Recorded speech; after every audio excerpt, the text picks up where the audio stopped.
I'm in a New York state of mind.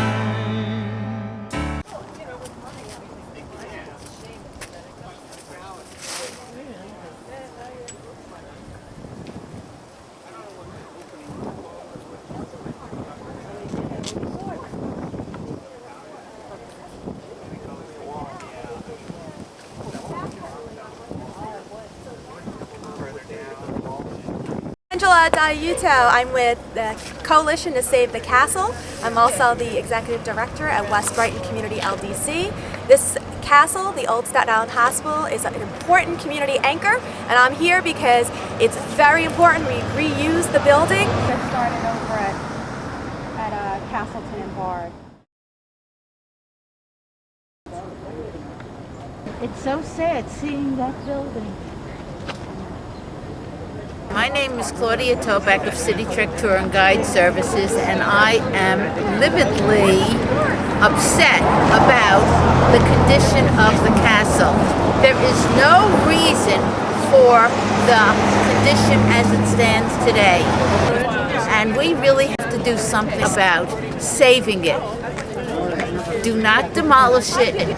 Please, let's get on the ball and get support for this Smith's Infirmary that then became Staten Island Hospital.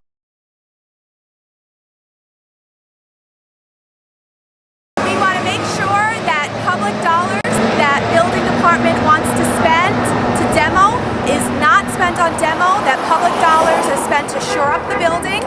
And it's important that the public, the community has a say, because this is a community anchor.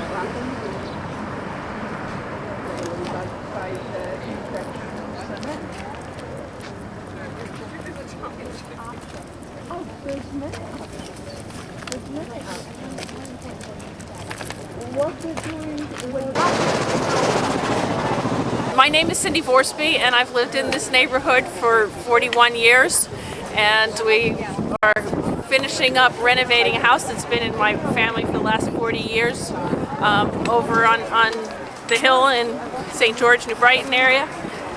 And I think it's really important for the money to be spent, instead of demolishing the building, to shore it up till the ownership issues can be worked out and a plan for redevelopment for the site can be worked out.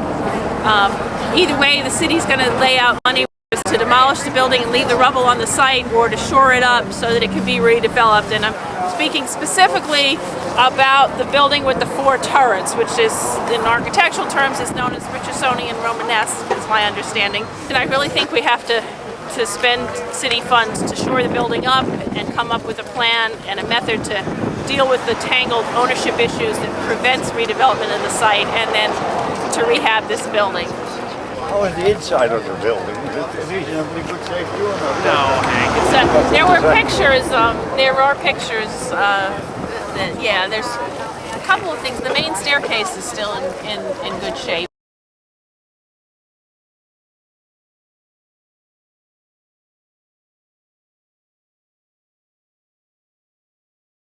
I want to thank everyone.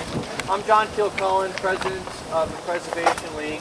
This is the S.R. Smith Infirmary. He was the first chief of staff here at the building when it opened in 1889. There's so many islanders who were born here or a Correct. family member, and it's just difficult for them to come out 10 a.m. Saturday morning if they live in Taunton.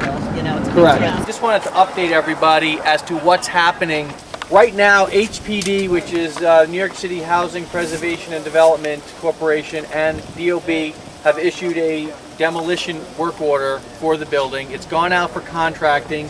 That's what all this work is here. They've cleared the vegetation.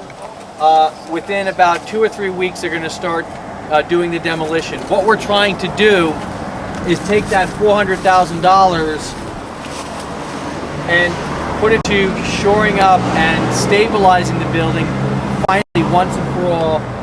If you see, most of the building is still standing. The towers are still standing plumb. According to the buildings department at last week's community board meeting, it's progressive collapse. It's not an imminent danger. One of the board members, Helena McCormick, I'd like you to just to mention what you had mentioned at the community board meeting about your experience in Europe, and just it was very poignant what she says. This is Alina McCormick. I'm conservator, painting conservator. I used to work with the architects on old structures which were damaged by World War II. And problem like that was addressed. Here we have $350,000 destined for demolition. Why not to use this money for good purpose, to somehow secure this building and leave it, give it to somebody who knows how to restore and bring to the condition which can be used again for some purposes. We can find many. The other thing we want to argue is that this building, even if it collapsed onto itself, it's far enough away that it's not going to fall onto the public. It's a 6-acre site, many of you know that. I'd also point out that there's a park directly over there that is owned by the city called Jones Woods, and if you look over from that hill, which you have straight view to the castle. We have two new parks. We have Jones's Woods, and hopefully Goodyear will all become New York City parkland, literally a stone's throw on the other side. So the building really sits in a perfect position to help revitalize the whole neighborhood. So the greenest building is a building that's already built, because you don't have to expend the energy to manufacture the materials, to make it, to transport them to the site, to take down the rubble and transport that to a landfill somewhere. So all those things take a tremendous amount of energy, so it is more energy efficient to rehab an existing building. Let the mayor know that he's quote unquote the green mayor. Keeping a building standing is a lot greener than shipping this to a landfill. One other thing to submit, another information, the New York City EDC in their North Shore waterfront and transportation study have identified the Jersey Street corridor as a viable corridor for economic redevelopment. Architecture has a value to the neighborhood, and it attracts people. It's something pretty that people can look at every day and enjoy. We have many children, they will never go to Disneyland, and we have Cinderella Castle sitting here abandoned.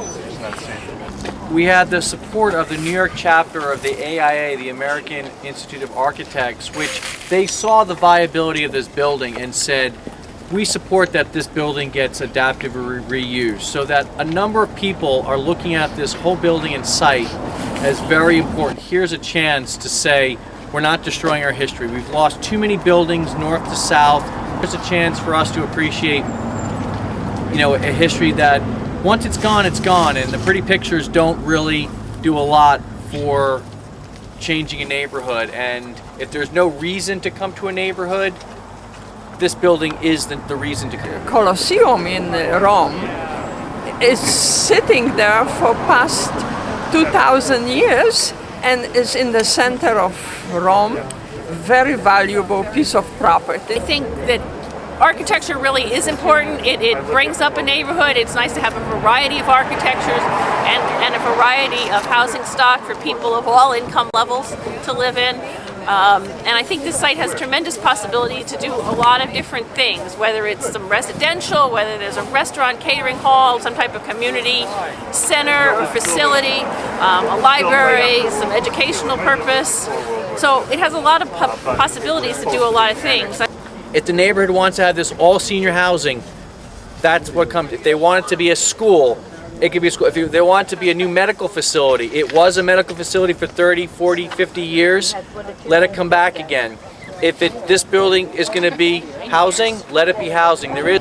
Of course, it could be some catering hall and library, or I cannot imagine. It can be even condominium. Why not? I would be happy to live in one of those towers. Be mixed use. It could Mixed have use, exactly. community, You could have restaurants some on the community facility. ground You could have floor. some restaurants. You could have some residential. Exactly. You could have some small stores. Commercial is now public funds being spent on a private property development. So we are now part of this discussion that our input and review need to decide what's happening. People to contact are Councilman Rose, the mayor, and James Otto. Express your concerns. Do you want this building saved?